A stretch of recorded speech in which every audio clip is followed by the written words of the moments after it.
Well, hello, welcome to the break. Won't you join me for a look back at the wild week that was in MMA? Say you're Cain Velasquez. You've been on the sidelines for nigh on 2 years, then the UFC calls you up. They're like, hey, remember when you fought in our first event on Fox and you got knocked out in the first round?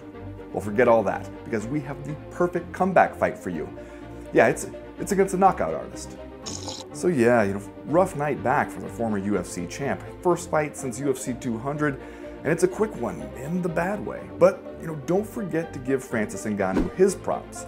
He stopped exactly one Velasquez takedown, but that was all he needed. Just like he didn't seem to have a ton on that sneaky little uppercut that buckled Velasquez's knee, but again, he had all he needed. As long as he is upright and awake, that's a scary man.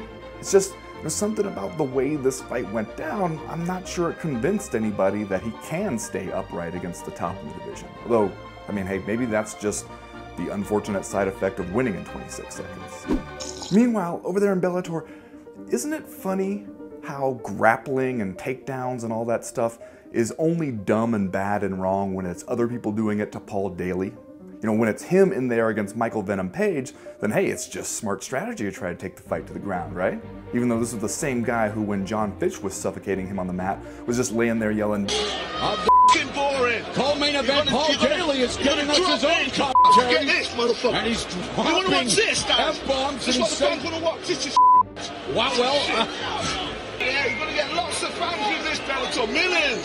Millions of fans. This is good. And this is where, Josh is talking about, Paul wears his heart on his sleeve. And boo, like he's the old lady in The Princess Bride. Also, did no one tell Paul Daley that the whole reason we were excited for this fight was because it was a grudge match between two exciting strikers? He's like, let's see, how can I drain all the fun out of it? I know, I'll do the thing that I hate when people do it to me, only, not as well.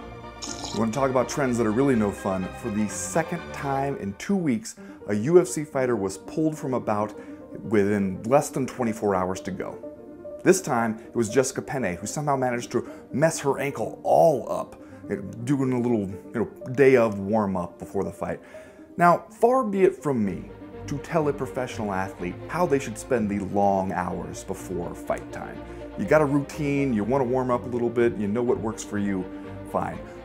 I'm just saying, no one in history has ever rolled their ankle sitting up in the bed, in their hotel room, in their pajamas, watching true crime shows on TV.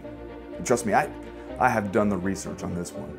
Slobber knocker of the year alert. Did you see Vicente Luque and Barbarina go at it on the UFC on the ESPN undercard? Those dudes put on a show that's going to be tough to beat. Then, again, I heard that Artem Lobov and Jason Knight have agreed to do a bare-knuckle boxing contest, so maybe we're looking at a good year for the wanton destruction of brain cells?